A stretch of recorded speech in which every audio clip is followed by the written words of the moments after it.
राम राम जी सभी भाई बहनों को। मैं हूं बाबा रामदास और आप देख रहे हैं खरी खोटी। मेरे साथ हैं भाई कुमार श्रीकांत जी। श्रीकांत जी, चैनल का नाम फिर बदल गया। Voice of Hindu. मेरे वॉइस पीछे जो ऑफ हरे हाँ हिंदू। हाँ मेरे पीछे हरे टिड्डे इतने पड़े रहते हैं ना कि वो सत्यपरक भारत के पीछे लगातार थ्रेड पे थ्रेड और तमाम तरह की चीजें देते हैं। आपने हाल ही दिन में सुना होगा कि यूपी पुलिस ने कुछ लोगों को पकड़ा है जिनका काम था यूट्यूब में जितने भी राष्ट्रवादी यूट्यूबर्स थे उनको थ्रेट करना, उनका चैनल बंद करवाना, उनके खिलाफ एक जिहाद करना। तो वो उसका शिकार मैं होता रहता हूँ। तो वॉइस ऑफ हिंदू श्रीकांत भाई का नया चैनल है। कृपया लाइक कीजिए, सब्सक्राइब कीजिए, शेयर कीजिए और अपने मित्रों तक भी आगे पहुंचाइए। तो मैं दर्शकों की जानकारी के लिए बता दूं कि अभी कुमार भाई कल ही परसों वापस लौटे हैं। 3 दिन तक झारखंड में थे और 4 दिन महाराष्ट्र में थे। तो कुमार भाई क्या देख के आए हैं? पहले महाराष्ट्र से शुरू करते हैं, बताइए क्या पोजीशन है। और 1 मिनट, आपको सुपारी हाँ। सुपारी पत्रकारिता नहीं करनी है। हमने किसी भाजपा भाजपा को या किसी को जिताने का ठेका नहीं लिया है। नहीं, बिल्कुल नहीं। क्लियर। हम जो देखिए। एक्चुअल स्थिति हो वो बताइए। हाँ। देखिए, एक्चुअल स्थिति मैं आपको बताने जा रहा हूं, लेकिन आपको और आपके दर्शकों को प्रणाम और दीपोत्सव की शुभकामनाएं, भैया दूज की भी शुभकामनाएं। और ये दीपोत्सव जो है, आप समझिए जब रिजल्ट आने वाला है महाराष्ट्र का और झारखंड का, तब ये दीपोत्सव और बेहतर तरीके से मनाया जाएगा, इसमें कोई दो राय नहीं है। देखिए, हम्म। क्योंकि मैं दो एजेंसीज के लिए काम करने गया था, अब उनका नाम यहाँ लेना ठीक नहीं क्योंकि प्रोफेशनलिज्म ये नहीं कहता है। मैं उनका डाटा उनको सबमिट कर चुका हूँ और वो डाटा को एक जगह मर्ज भी हो चुका है, वो मर्जिंग हो चुकी है। पोस्ट वो प्री इलेक्शन वाला डाटा हो चुका है, अभी पोस्ट इलेक्शन वाला जो है वो 5 और 6 के बाद आरंभ होगा। वो बताया भले जाता है कि इलेक्शन के बाद का है, लेकिन वो इलेक्शन से पहले कर लिया जाता है। ये आप समझिए जो सर्वे पोल जो होता है उसके कुछ होता है गणित ऐसा जो बताया कुछ और जाता, होता कुछ और। लेकिन हाँ, महाराष्ट्र में समर जो है, यानी कि ये जो चुनावी इस वक्त का जो समय है वो बहुत दिलचस्प है, बहुत बेहतर है। लेकिन एक बात मैं आपको बोलूंगा, महाराष्ट्र में वाकई एनडीए के लिए थोड़ी सी एज है, पूरी एज नहीं है।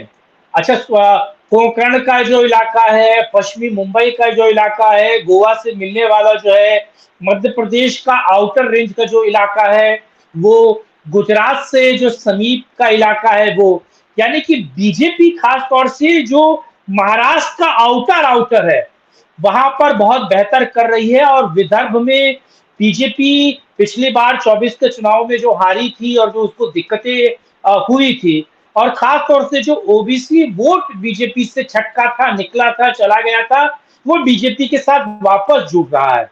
और एक अपराध बोध जो लोगों के बीच था 24 के चुनाव के परिणाम को लेकर, ये बीजेपी कार्यकर्ता या आरएसएस के कार्यकर्ताओं को जो अपराध बोध बोध था वो कहीं ना कहीं उनको एक्टिव करवा रहा है, वो बेहतर काम कर रहे हैं इस वक्त जमीन पर।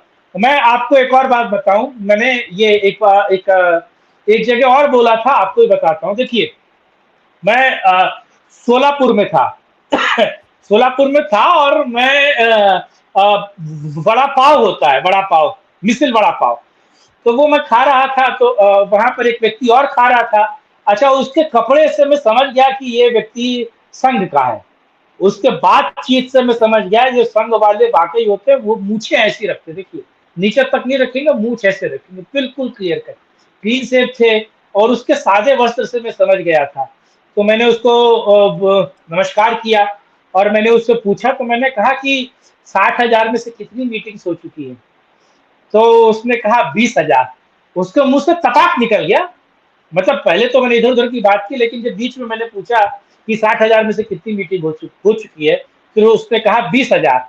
लेकिन जब उसके मुंह से स्पॉन्टेनियस निकल गया तो उस व्यक्ति ने खुद को रोका, उसने कहा क्या क्या क्या, क्या पूछ रहे हैं आप, क्या पूछ रहे हैं आप? तो मेरा काम तो हो चुका था। फिर मैंने उसे बताया कि मैं इस प्रोफेशन से जुड़ा और हम लोगों की विचार एक ही है। मैं राष्ट्रवादी हूँ और मैं यहाँ ये काम करने आया हूँ और तमाम तरह की चीजें हुई। तो व्यक्ति फिर उसने खुलकर बोला। उसने बोला कि वो टीम, वो जो लोग, वो जो खादी का कपड़ा पहन के ऑफिस में पड़े रहते थे, दरी बिछाकर लेटे रहते थे, चाय पानी में लगे रहते थे, या उसके घर चाय पी लिया या उसके घर, मैं स्वयंसेवकों की बात कर रहा हूँ, वो सभी लोग लगे हुए, और खास तौर से गुजरात के स्वयंसेवकों को नहीं, मध्य प्रदेश के स्वयंसेवकों को, पूर्णकालिक जो स्वयंसेवक है उनकी ड्यूटी लगाई गई है। क्यों? क्योंकि उनकी बोली, उनका चेहरा, उनकी बातचीत की तकनीक मध्य प्रदेश के लोगों, जो लोग हैं, जो स्वयंसेवक हैं, उनकी महाराष्ट्र के लोगों से मिलती है हर तरीके से। तो गुजरात वाले फैक्टर को काउंटर करने के लिए आरएसएस देखिए कितनी डीप थॉट प्रोसेस अपना रहा है, कितने बेहतर तरीके से काम कर रहा है। क्योंकि गुजरात वर्सेस महाराष्ट्र का नैरेटिव जो है, इंडी अलायंस वहां चलाने की कोशिश कर रहा था, जिसे काउंटर किया गया है। इसलिए आप देखेंगे कि नरेंद्र मोदी नहीं जा रहे हैं, फडणवीस बेहतर तरीके से काम कर रहे हैं। अलग अलग पॉइंट्स पर मराठी और महाराष्ट्र के मुद्दों पर बीजेपी बेहतर तरीके से फ्रंट फुट पे खेल रही है। तो आरएसएस भी ये समझ रहा है, बीजेपी भी समझ रही है, शिवसेना जो सिंधे ग्रुप है वो भी समझ रहा है। तो कुल मिला के देखा जाए तो तैयारियां बहुत बेहतर और बहुत बेहतर तरीके से चुनाव जो है वो एनडीए लड़ रहा है, मुझे जहां तक दिख रहा है। अच्छा,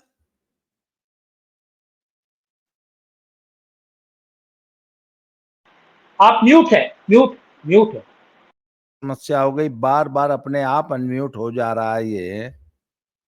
तो ये बताइए कि आमतौर पे एक धारणा बन गई है कि एनसीपी का अजीत पवार गुट जो है वो कुछ कमजोर मना रहा है और उसकी जमीन पे पकड़ ढीली पड़ रही है, या वो एक लायबिलिटी बन गया है महायुति के लिए। इसमें कहां तक सच्चाई है?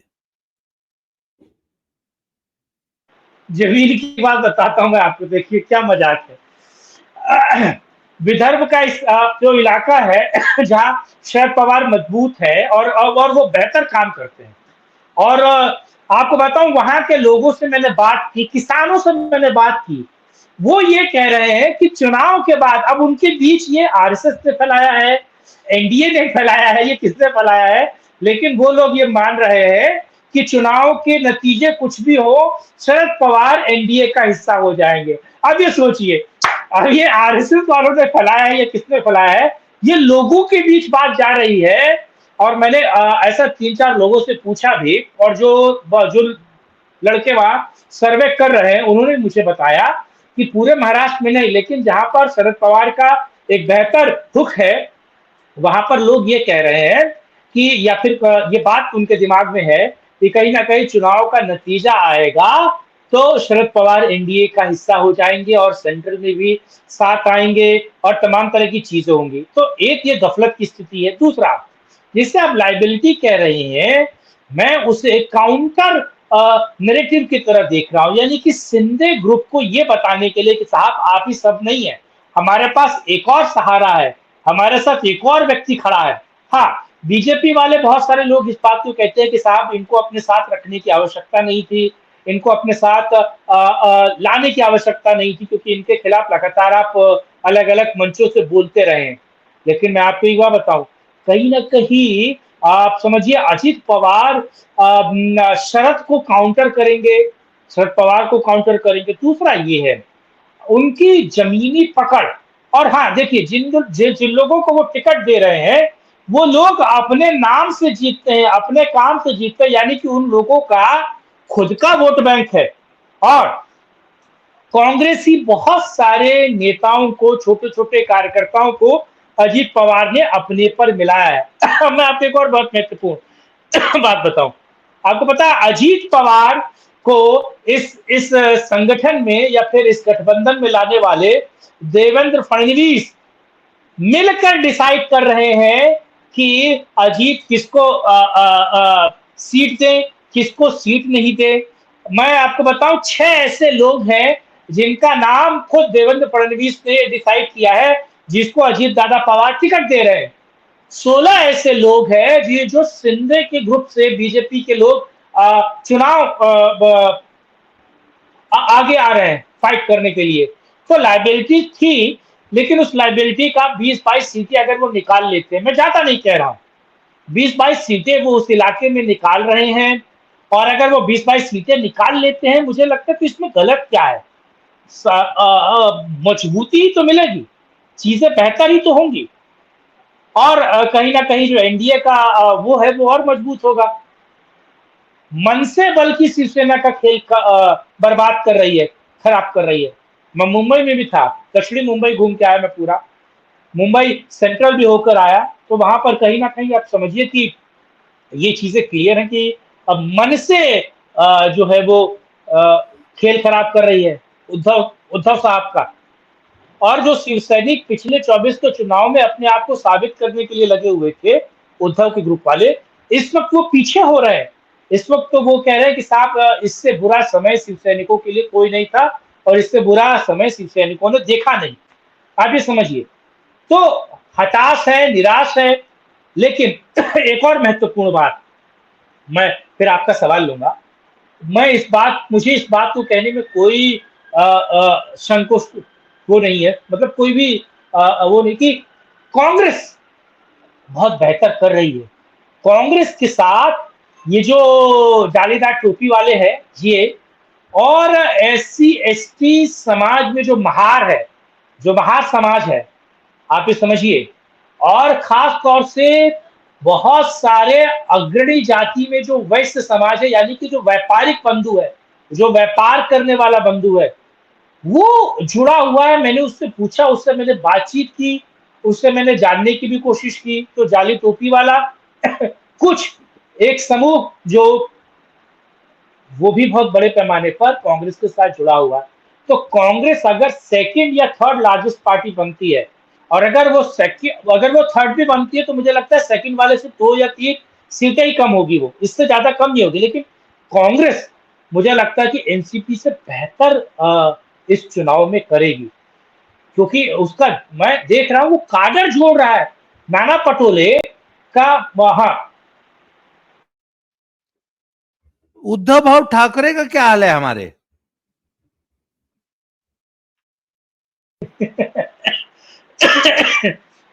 मैं एक सेंटेंस कह के अपनी बात खत्म कर रहा हूं, और फिर मैं उद्धव पे आता हूं। मैंने कांग्रेस के कार्यकर्ताओं से बात की, 2-4 कार्यकर्ताओं से, आप समझिए वो सीधे मैसेज कर रहे हैं, वो सीधे मैसेज कर रहे हैं, और नाना पटोले उसके मैसेज का व्हाट्सएप पे जवाब दे रहा है। मैंने देखा, उसने मुझे व्हाट्सएप खोल के दिखाया अपना, उसने कहा देखिए हम इतनी बेहतर तरीके से ये काम कर रहे हैं। दूसरा, उद्धव उद्धव साहब जो है, इसमें कोई दो राय नहीं है। उद्धव साहब, आपको पता है कि वो अटल बिहारी वाजपेयी जब मुख्यमंत्री, वो देश के प्रधानमंत्री थे, तो वो शिवसेना का जो हेडक्वार्टर है मातोश्री, वहां पर जाकर मिलते थे, यानी कि बीजेपी के तमाम लोग वहीं जाकर मिलते थे, वो बाहर निकल के मिलने नहीं आते थे। आपको पता है अमित शाह ने पिछले सभी चुनाव में जाकर मंत्रणा करने का काम किया, तो कहां किया? जाकर उद्धव के या फिर शिवसेना के हेडक्वार्टर में। लेकिन कोई मीटिंग अब वहां नहीं हो रही है, आपको पता है, कोई मीटिंग वहां नहीं हो रही है अब। वो सारा का सारा मीटिंग या तो एनसीपी के शरद पवार के घर पे हो रही है, या फिर कहा जाए कांग्रेस के दफ्तरों के पास हो रही है, यहाँ वो वहां एक होटल है, उसका नाम मैं भूल रहा हूं, वहां पर हो रही है। तो उद्धव खुद परेशान है, गफलत की स्थिति में है। उद्धव के जो लोग हैं वो इस बात को कह रहे हैं कि कहीं ना कहीं शिवसेना की अनदेखी हो रही है, शिवसेना को वो तवज्जो नहीं दिया जा रहा है। वो एक तरीके से वो जो फेज है, वो जो जगह है, शिवसेना को मिल नहीं रही है, तो उसका एक खामियाजा उनको। शिवसेना को वोट किसका मिल रहा है? जो उनका कोर हिंदू वोट था वो उनके हाँ, साथ कितना जुड़ा है अभी भी? और मुस्लिम वोट के कारण क्या हिंदू वोट कुछ उनसे दूर हुआ है या नाराज है? क्या वो उन्होंने सिंधे के वो साथ जा अपना रहा है। वो शिंदे के साथ जा रहा है, उद्धव को नहीं मिल रहा है। तो उद्धव जो तो आप ये कहना चाहते हैं कि उद्धव अब मुसलमानों की पार्टी बन चुके हैं? अरे मैं खबर देख रहा था, शिव सैनिक और वो जो एक वो है क्या कहते हैं, नौटी, शिवसेना का है ना एक संजय राउत, नौटी। आपको पता है कि मुंबई की एक खबर है जहां पर महिलाओं को दीपोत्सव मनाने से रोक दिया गया। आपको पता है ना वो खबर? तो शिवसेना ने इस बात को कहा, संजय राउत ने कहा कि अगर आप उनको बकरा नहीं काटने दिया जाएगा, क्योंकि पिछली बार उनको बकरा नहीं काटने दिया गया था ईद में, तो अगर उनको बकरा नहीं काटने दिया जाएगा तो इस वक्त वो आपको कैसे दिवाली मनाने देंगे?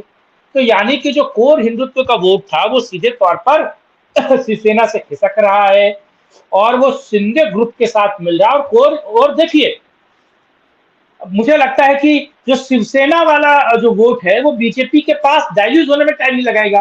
बीजेपी वाला वोट भी शिवसेना के पास बहुत आराम से चला जाएगा। वो बात अलग है कि ये दोनों वोट बैंक जो है वो आपके अजीत के पास ना जाए, है ना? लेकिन इसमें कोई दो राय नहीं है कि वो सीधे तौर पर वोट या वो लोग शिंदे के साथ जा रहे हैं, बीजेपी के साथ जा रहे हैं, क्योंकि उनको वो 2.5 साल का जो कार्यकाल था और खास तौर से हिंदुओं को जिस तरीके से दोयम दर्जे का नागरिक बना के रखा गया, आज देखिए।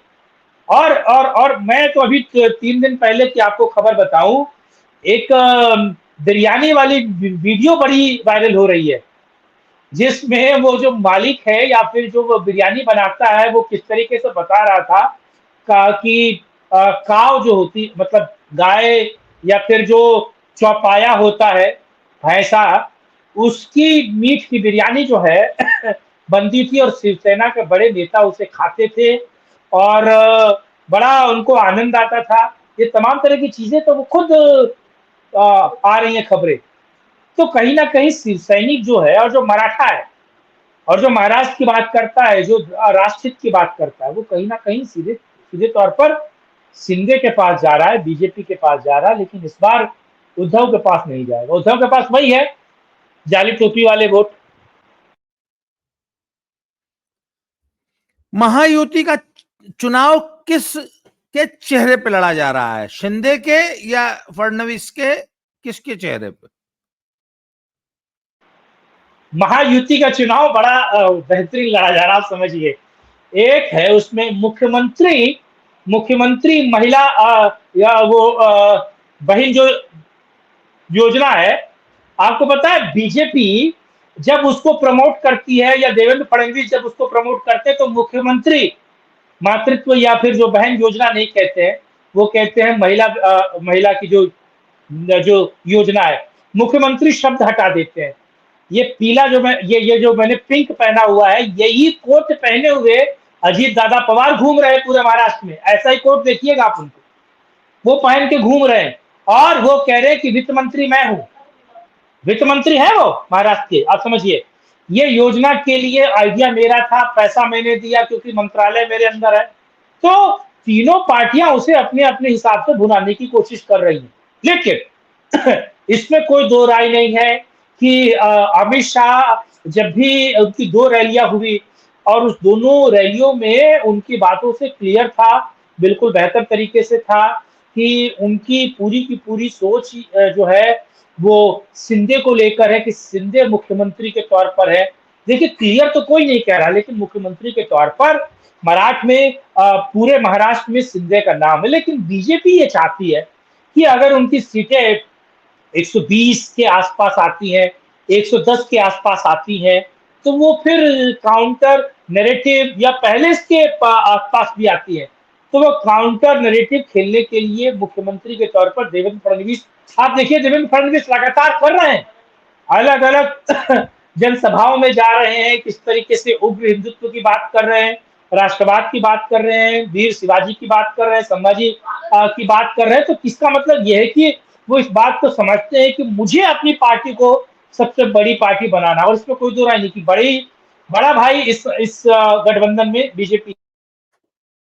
वो लाडली बहन योजना के बारे में सुना जा रहा था कि बहुत ज्यादा प्रभाव पड़ रहा है उसका। मुझे एक बात बताइए, हरियाणा में कांग्रेस ने 6,000 रुपए कि वृद्धावस्था पेंशन और अन्य पेंशनें 6,000 रुपया महीना देने का वादा किया था। इसके बावजूद हरियाणा की पब्लिक इस झांसे में नहीं आई, इस फ्रीबी, इस मुफ्त रेवड़ी की तरफ आकृष्ट नहीं हुई। परंतु महायुति की जो सरकार है वो पिछले कई, आई थिंक 3 या 4 किस्तें जा चुकी हैं महिलाओं के खाते में 1,500 रुपया। तो क्या सचमुच वो लाडली बहन योजना जो है, आई थिंक वो उसकी अपने महाराष्ट्र वाली जो लाडली बहन है, वो मध्य प्रदेश की लाडली बहन भी तो यही नाम था ना उसका भी, उसकी ट्रू कॉपी है या कुछ बदला हाँ हुआ? हाँ, नहीं नहीं, वही है। अमाउंट शायद बढ़ गया है। और दिक्कत, और मैं आपको बताऊं कि दीपावली से पहले, दीपावली का बोनस या कहा जाए चुनाव की घोषणा से पहले वो पैसा महिलाओं के अकाउंट में आ चुका है। और वो बहुत बड़ा गेम चेंजर है। आप उसे देखिए, महिलाएं जो नौकरी पेशा हैं या गैर नौकरी पेशा है, उनके अकाउंट में 2,500-3,000 रुपए आ रहा है, तो कम से कम उनका मोबाइल रिचार्ज हो जा रहा है, उनके सिंगार पटार का सामान वो खरीद पा रही है कहा जाए, तो उनकी छोटी छोटी जो जरूरतें हैं वो पूरी हो रही है महाराज। तो आप इसे अन्यथा मत लीजिए। और दूसरा ये है, बीजेपी इस बात को कह रही है कि कांग्रेस ने ना आपको हिमाचल में दिया, ना तेलंगाना में दिया, ना कर्नाटका में दिया। तो जो कांग्रेस अगर इस बात को कह रही तो आपको देगी नहीं, केवल ये आम आदमी जुबा खर्ची है। आम आदमी पार्टी ने भी ना पंजाब में दिया ना दिल्ली में दिया, सिर्फ वादा किया। हिमाचल वाले तो बहुत गरी आ रहे हैं। सबसे बड़ा धोखा कांग्रेस ने हिमाचल में किया है। बोला फ्री भी तो दौड़ो, तनख्वाह नहीं दे पा रही है हिमाचल गवर्नमेंट। अरे अब तो हगने पे टैक्स लगा रही है। अगर आपके घर में 2 शौचालय है तो एक शौचालय पे 20 रुपया, दूसरे शौचालय पे 20 रुपया, तो 40 नहीं नहीं 40 हो गया। हाँ, नहीं, वो हिमाचल में अगर आप सुबह खाली अगर एक बार जाते हैं तब टैक्स नहीं है, 2-3 बार जाने पे टैक्स है। और जिसको झाड़ा लग जाए वो क्या करे। वो तो महंगा पड़ता है, वो तो टोल टैक्स जैसा हो जाता है। तो अरे तो गाड़ियों पर वो क्या होता है वो यार, फास्टैग लगा होता है, फास्टैग लगा होता है। तो क्या हिमाचल में सरकार चाहती है कि सब लोग अपने पिछवाड़े में फास्टैग लगवा लें, कि जितने नहीं, बढ़ लगवा जाए दिया है। वो फास्टैग। सुक्खू सरकार ने हिमाचल के हर नागरिक के पिछवाड़े पर एक ऐसा सेंसर लगा दिया है कि वो काउंट करता रहता है। खैर चलिए, मजाक की बात हुई। फाइनल, हाँ, अंतिम फाइनल, प्रश्न, हाँ हाँ अंतिम प्रश्न, हाँ कौन जी। जीत रहा है महाराष्ट्र और कितनी सीट? देखिए, सीट बताना ठीक नहीं है क्योंकि चुनाव आयोग बहुत सारी वीडियोस को मोनेटाइज करता है। सीटें तो बताना ठीक नहीं है, लेकिन इसमें कोई दो राय नहीं है कि एज जो है वो एनडीए को है। और एनडीए को एज ऐसा नहीं है जो काउंटर किया जा सके और जिसको माइनस लाया जा सके। दो तरीके के एज होते हैं ना, जिससे आप बीच चुनाव के बीच काउंटर कर सके, माइनस कर सके। जैसे हरियाणा में कांग्रेस को एज था लेकिन बीजेपी उसे काउंटर कर गई, माइनस कर गई। वैसे तो पीएचडी बाबा आप ही है, पंजाब, हरियाणा और दिल्ली। लेकिन आप ये समझिए, महाराष्ट्र में बीजेपी के पास वो एज है जिसे काउंटर अभी नहीं किया जा सकता। और दूसरा महत्वपूर्ण ये है, मैं जहां तक देख रहा हूं कि चुनाव का नतीजा जो है वो कहीं ना कहीं ऐसा नहीं होगा। ये भी ध्यान रखिएगा कि बहुमत के आंकड़े के आसपास, आसपास यानी कि 2-3 माइनस, और पास का मतलब है कि 10-15 प्लस, यहीं तक आकर कोई भी गठबंधन बैठेगा। आप अजीत पवार को या फिर शिंदे को या बीजेपी फडणवीस साहब को कैसा भी देख लीजिए, लेकिन शरद पवार हो, कांग्रेस हो, ये 2024 से ज्यादा बड़ा पोलराइजेशन करने के लिए खड़े हैं। और सबसे महत्वपूर्ण है कि उन्होंने राहुल गांधी की एंट्री बैन कर रखी है, राहुल गांधी नहीं आएंगे। तो आप समझिए वो चुनाव को लेकर कितनी सीरियस है। अगर राहुल गांधी की वो एंट्री करवा लेते हैं या राहुल गांधी महाराष्ट्र में जाते हैं तो आप सोचिए कि वो चुनाव को लेकर गंभीर नहीं है। लेकिन राहुल गांधी नहीं आ रहे हैं। राहुल गांधी की जो 2-3 रैलियां थी जिनको लेकर शरद पवार नाना पटोले की भी दो तीन मतलब एक तरीके से बातचीत हुई। उन्होंने कहा कि नहीं, जब तक पूरे रुबाब पर या बेहतर तरीके से चुनाव नहीं हो जाता तब तक हम राहुल गांधी की यहाँ एंट्री नहीं देख सकते। अभी तो सर चुनाव ये बाकी है। हाँ सर ये तो बड़ी गलत बात है। राहुल गांधी नहीं जाएंगे महाराष्ट्र के चुनाव में तो सर एंटरटेनमेंट ही नहीं होगा पब्लिक का। फिर चुनाव का मतलब क्या है? सर देखिए, कुछ भी हो और कुछ हो चाहे ना हो, सर ये तो मानना पड़ेगा कि राहुल जी के पूरे कार्यक्रम में एंटरटेनमेंट गारंटीड होता है, वोट मिले चाहे ना मिले। पब्लिक का एंटरटेनमेंट, और सर आज के जीवन में इतना तनावपूर्ण जीवन है, इतना सब कुछ संघर्षमय जीवन है, तो उससे आप लोग एंटरटेनमेंट भी छीन लेना चाहते हैं, तो गलत बात है। और आप बताइए, हरियाणा में गए थे, जलेबी की फैक्ट्री इतनी बड़ी बड़ी लगवाए सर, कितना दिन हम लोगों ने जलेबी जलेबी कह के मजा लिया। सुप्रिया श्रीनेत का नाम है रखा गया जलेबी बाई, आज तक चल रहा है। तो सर अगर राहुल जी जाएंगे महाराष्ट्र में तो कोई न कोई चुटकुला छोड़ के आएंगे सर। 15 दिन हम लोग का, सर 15 दिन का काम चल जाता है सर, एंटरटेनमेंट की डोज मिल जाती है। ये गलत बात है राहुल जी को। अच्छा, राहुल जी एक बार भी अगर एक को चुनाव रैली कर दिए तो 15 दिन का एंटरटेनमेंट तो दे आएंगे, ये तो पक्की बात है। कंटेंट मिल जाता है हम लोगों को। हाँ हाँ, मेरे को तो कंटेंट मिल जाता है। राहुल गांधी की प्रत्येक भाषण रैली हाँ में 15 दिन का कंटेंट मिल जाता है। हाँ, चलिए सर, ये बहुत है। समय दिया। आज आज आपको पता है पंजाब में दिवाली, इस वक्त जब मैं आपसे वीडियो बना रहा हूं तो दिवाली मन रही है। दिवाली आपको आपको सभी मित्रों को, सभी दर्शकों को दीपावली की हार्दिक शुभकामनाएं। आज पंजाब में दिवाली मनाई जा रही है। तो आज के लिए इस वीडियो में इतना ही। और आपने बड़ी अच्छी खबर सुनाई कि एनडीए को बढ़त है महाराष्ट्र में। अगले वीडियो में हम आपसे बात करेंगे झारखंड की। आप झारखंड भी तो गए थे 3 दिन, जी जी, ओकरा झारखंड पे गया था। ओकरा हाँ तो कोनो बातें नहीं हुई। अगले वीडियो में हाँ, कल अगले हम वीडियो में। हाँ हाँ। झारखंड, कल छुट्टी है, ड्यूटी पे नहीं जाना है। नहीं नहीं नहीं नहीं, अभी तो मैं तो यही हूँ। कल कल सुबह हम लोग एक वीडियो बनाएंगे झारखंड पे। तो आज के लिए आज्ञा दीजिए, बहुत बहुत नमस्कार। जय श्री राम, जय जय जय श्री जय राम। श्री राम।